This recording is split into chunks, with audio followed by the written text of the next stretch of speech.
I wouldn't say it's unfair, exactly. I mean, your voice goes right into people's heads. How would you explain that to the kids? You can't just explain it away as magic. Is something the matter? Ah, Miss Columbina! No, nothing you need to worry yourself about. Impeccable timing. Stick around for a second, Miss Columbina. I need your input on something. This self-proclaimed Knight of Justice has yet to give me a satisfactory answer. I, for one, would like to hear your verdict on the matter. Hey, now, I left the flagship just to help you out, Miss Nicole. What's going on? So Alice and I are both using long-range remote control spells that work on similar principles, allowing us to attend this festive fair in Dodeco form. Sorry, let me backtrack a little. While similar, there are some key differences. Alice, being a great mage, wanted her Dodeco to reflect something of her own charm and mystique. So she adjusted the way its tail moves when it spins around. An entirely gratuitous move, in my opinion. I hardly see how anyone is going to notice that. If anything, I'd say that anyone who stares intently enough at a Dodeco's tail to notice such a small detail is someone we ought to be highly concerned about. I only say this to emphasize that my question has nothing to do with tails. Now that we're clear on that, why is Alice's Dodeco permitted to interact directly with the children celebrating Moon Prayer Night, while mine is not? Your voice speaks directly into people's minds. See? Exactly what I said. Miss Nicole? I can't stand it. I know that probably makes me sound like a whiny child acting out in front of their parents. And it's a little embarrassing now that I think about it. But hey, I said it now, I can't take it back. That would be even more embarrassing. Also, don't go reading too much into that analogy. It was off the top of my head. I'm actually an awful lot older than either of you. Miss Nicole, are you saying that you'd like someone to play the game you've prepared? I'm not so invested in that. It's just something cobbled together using items I borrowed from Alice. She probably didn't even make them herself. The point is, I want to know everyone's thoughts after they receive their prizes. But as you've said, I can't just ask. I've been biting my lip for so long, and I've had no one to vent my frustrations on. I thought this was going to be a nice, straightforward festival where I'd get the chance to guide people to treasure. Well, can I play? I can't guarantee that I'll win a prize, but You will? I'd like to try. Then what are we waiting for? Let the game begin! It's like they forgot I was ever here.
Congratulations, Miss Columbina! With your great wisdom, you have overcome every obstacle in your path and conquered the great challenge posed to you by fate. Fate? Well, something to that effect. If you'd prefer something more poetic, it could be the icy winds or the dawn. Anything you like, really. You could even go with the challenge posed to you by Dodoko, if that's what you're into. Anyway, you can take or leave my suggestions. Moving on. All my hopes are now resting on this. Can I open it now? Stop teasing me. Please, I'm begging you. No more talk. Just open it. Wow. What a lovely sculpture. Classic and cute at the same time. Thank you, Miss Nicole. I'll always treasure it. Ah, there we go. Music to my ears. You have my sincerest gratitude, Miss Columbina. Thank you for sharing your precious time with me and fulfilling my wish. Don't mention it. You've all done much to help me. And still, I'm the one receiving all these gifts.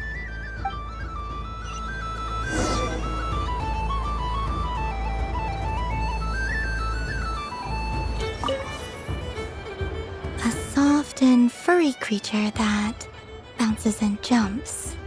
Welcome home, Moon Goddess. This one talks too. Allow me to introduce myself. I am a Dodoko from a distant archipelago, the most mischievous of all my Dodo brothers and Dodo sisters. When the going got tough, I powered through, and when I met obstacles, I boomed them away. That sounds like a lot of fun. Doesn't it just? Oh, but then the trouble started.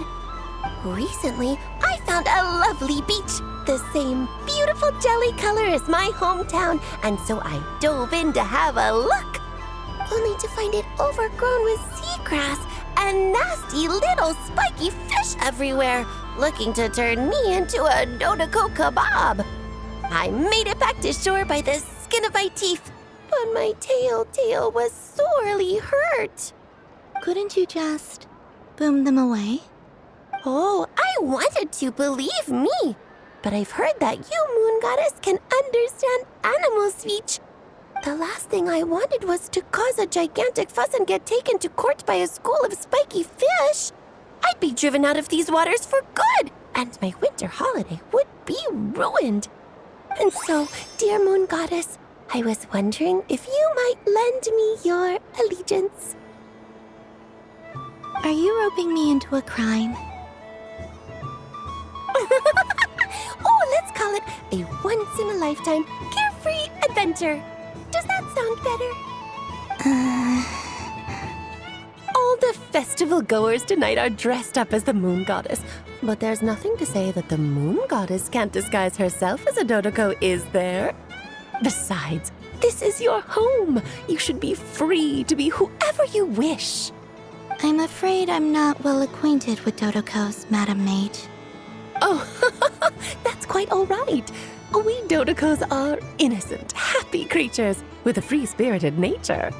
Many, like myself, are mischievous troublemakers. Others are lazy souls who like nothing better than to lie down on a nice rock and take a nap. In our eyes, every creature who yearns for happiness and freedom is a Dodoko. But perhaps in yours, we Dodoko are a fluffier and more mischievous breed of Kuhenki. Yes, that is a much easier image to follow. Oh, wonderful! Then let's play! Grab onto my tail and follow me into the sea. Time to settle some scores with the bad guys.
Ooh,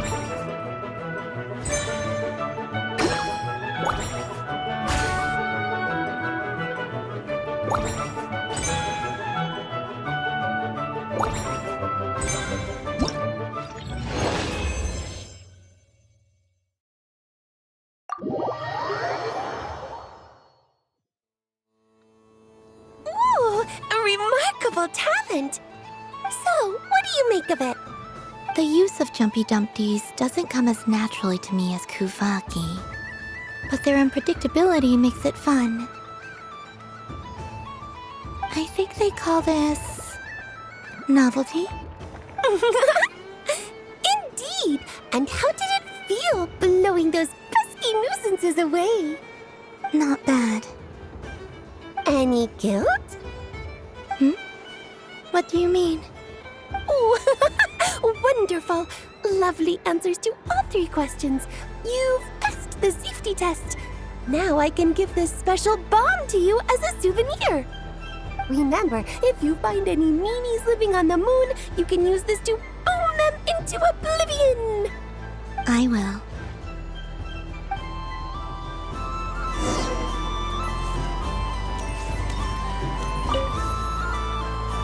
Welcome home, Moon Goddess.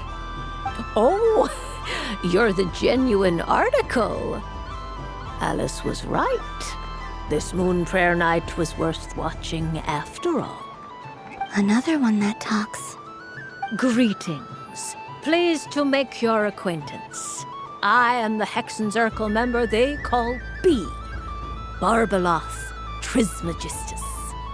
Columbina Hyposelenia. Pleased to meet you too. Hyposelenia. A fine name indeed. Now then, Miss Columbina, do you wish to hear a mage's divination? Divination. The Frost Moon Scions used to ask me what would happen in the future. Is this like that? From the perspective of the one seeking answers, perhaps.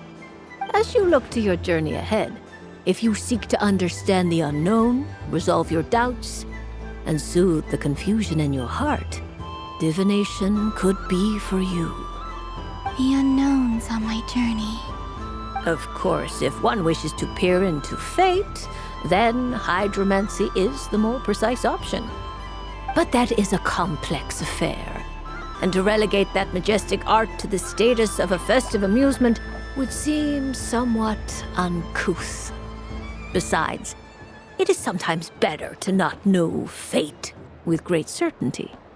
Hence, I shall use the suitably festive Luna Arcana to tell your fortune instead. It is more popular with the youth in any case. Lunar Arcana. Indeed. Unlike hydromancy, this will only display possibilities and trends. People like to think of themselves as creatures of agency and free will. Peering too far and too clearly into the future is detrimental to both body and soul. I'd like to give it a try. Of course you may. Come then, take a seat, Miss Columbina. Before we begin, are there any specific questions you would like to ask? Let's stick to general possibilities and trends, like you suggested. Ah, very well. Then I shall use the basic Lunar Arcana deck. Now, try to relax. Cast your mind upon the things you have experienced and the things you are soon to experience. I will shuffle the deck. Would you like to cut the cards yourself? You do it. No problem. Now then, to make things easier for the seeker, that is to say, you, I shall decipher the cards from your perspective.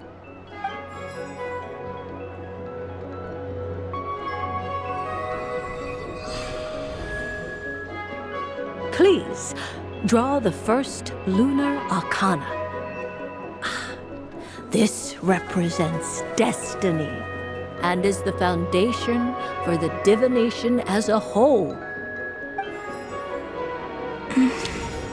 Now, draw your second card. This will stand for the past, the sum of all your experiences that have come before. And now the third arcana.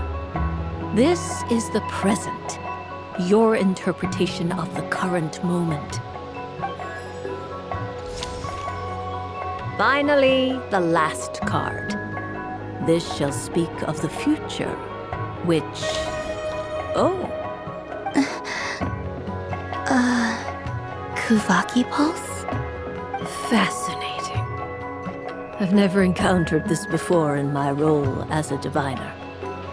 Something has exerted an influence upon this card, causing it to leave its designated position. What do you make of this, Miss Columbina?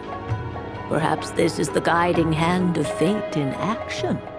Of course, if you wish, you can choose to deny the validity of this card and draw the future for yourself. No, it's fine. Let's go with this one. A bold decision. I must say I'm looking forward to the results. Well then, let us flip the lunar arcana in sequence and see what emerges. Sure.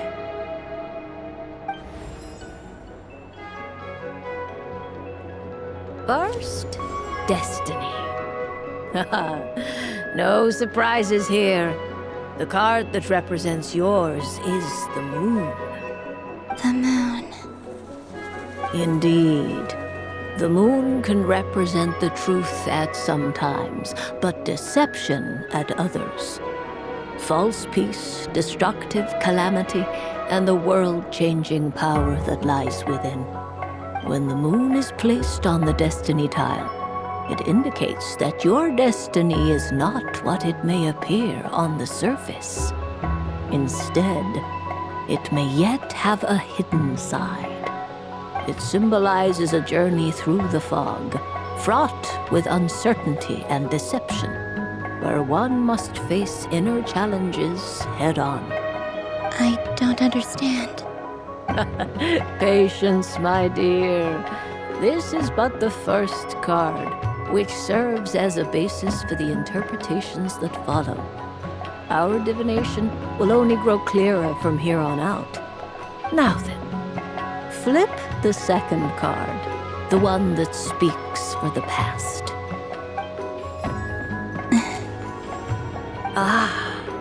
The Hermit, but inverted. Inverted? Yes. The Hermit symbolizes solitude, introspection, and the pursuit of truth.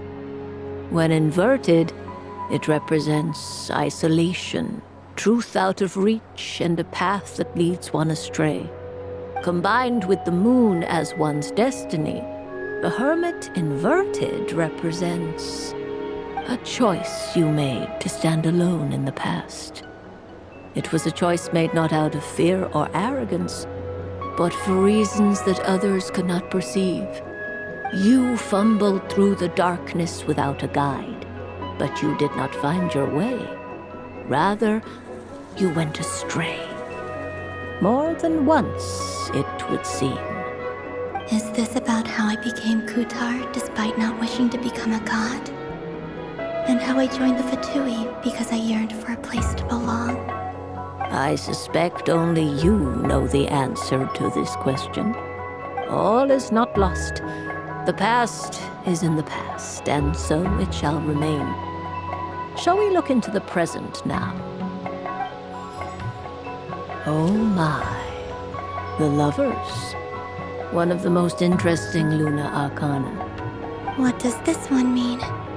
This means that you have had an unprecedented emotional experience. The joy of finding your soul becoming intertwined with that of another. A precious and wonderful thing indeed. It's true. I've made a lot of friends recently, and they are very good to me. I like them a lot. That sounds lovely. I am most delighted for you. The lovers can also represent important decisions, perhaps related to a parting of ways. Now, if I were to guess... Yes. My return to the moon. I understand. Parting with friends is never easy, Columbina. But rest assured, this is not the end of your journey. There is always another story waiting to be told. The future always lies ahead. The future. Well now, it's finally time to flip this most mysterious of cards. Why did it appear? And what does it wish to tell you? I'm ready. Very well. Flip this card and see what lies on the other side.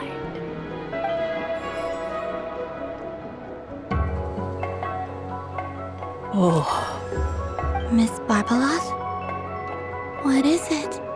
this card is death.